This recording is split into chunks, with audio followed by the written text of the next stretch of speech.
शर्मा परिवार में इन दिनों खुशियों का माहौल था, क्योंकि घर में नई बहू नेहा ने कदम रखा था। नेहा सुंदर थी, स्मार्ट थी और पढ़ी लिखी भी थी। लेकिन उसमें एक ऐसी आदत थी जो धीरे धीरे घर की शांति को दीमक की तरह चाट रही थी। उसे हर बात पर हर किसी का मजाक उड़ाने की आदत थी। नेहा को लगता था कि वो अपनी बातों से घर में हंसी मजाक का माहौल बना रही है, लेकिन उसकी जबान से निकले शब्द अपनों के दिलों को छलनी कर रहे थे।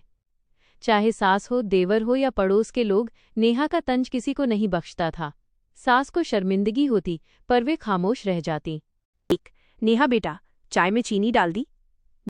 अरे मम्मी जी, ये भी पूछने वाली बात है, आपकी याददाश्त तो चाय से ज्यादा काली लग रही है। नेहा को लगता था कि वो अपनी बातों से घर में हंसी मजाक का माहौल बना रही है, लेकिन उसकी जबान से निकले शब्द अपनों के दिलों को छलनी कर रहे थे।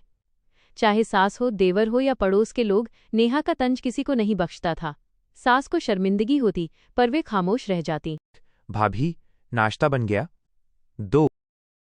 तुम क्यों पूछ रहे हो रोहित? तुम्हें तो नाश्ते से ज्यादा फोन चार्ज की चिंता रहती है। भाभी, मजाक मत उड़ाओ ना सबके सामने।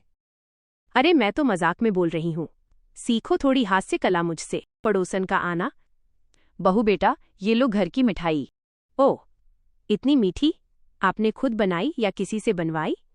क्योंकि देखने से तो थोड़ी टेढ़ी सी लग रही है।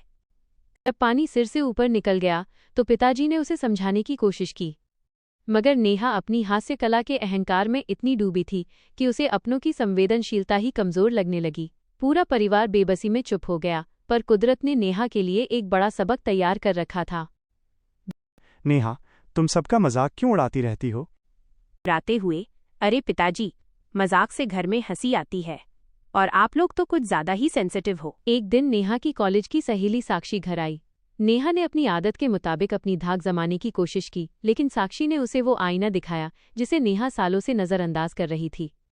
साक्षी की खरी खरी बातों और परिवार के दबे हुए दर्द ने पहली बार नेहा को झकझोर कर रख दिया। नेहा, तू तो शादी के बाद बिल्कुल वही वाली आदतें लाई हैं। याद है कॉलेज में लोग तेरे मजाक से रो पड़ते थे? तुझे तब भी लगता था तू सबसे ऊपर है। और सुनो शर्मा परिवार, तुम्हारी बहू को खुद संभलना चाहिए। मजाक उड़ाना कोई टैलेंट नहीं होता, इससे इंसान धीरे धीरे अकेला रह जाता है। बेटा, हंसना अच्छी बात है, लेकिन किसी को छोटा दिखाकर हंसाना, ये गलत है। नेहा, मैं तुमसे प्यार करता हूं, मगर मैं नहीं चाहता कोई तुम्हें मिसअंडरस्टैंड करे। थोड़ा ध्यान रखो। उस रात नेहा सो नहीं सकी। अकेलेपन के डर और अपनी बदतमीजी के एहसास ने उसकी आंखों से आंसू बहा दिए। उसे समझ आ गया कि मजाक और अपमान के बीच एक बहुत बारीक लकीर होती है। अगले दिन की सुबह शर्मा परिवार के लिए एक नया सवेरा लेकर आई। मैं सोचती थी कि सबको हंसाने के लिए मजाक करती हूँ, पर असल में मैं सबको चोट पहुंचा रही थी।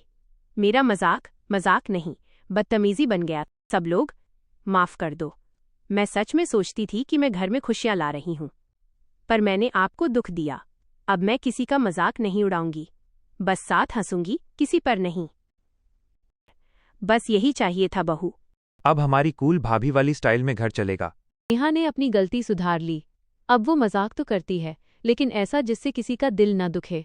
उसने सीख लिया था कि असली मजाक वो नहीं जो दूसरों को नीचा दिखाए, बल्कि वो है जिसमें सब मिलकर साथ हंसें। अब उस घर में फिर से प्यार और सच्ची मुस्कुराहट लौट आई है।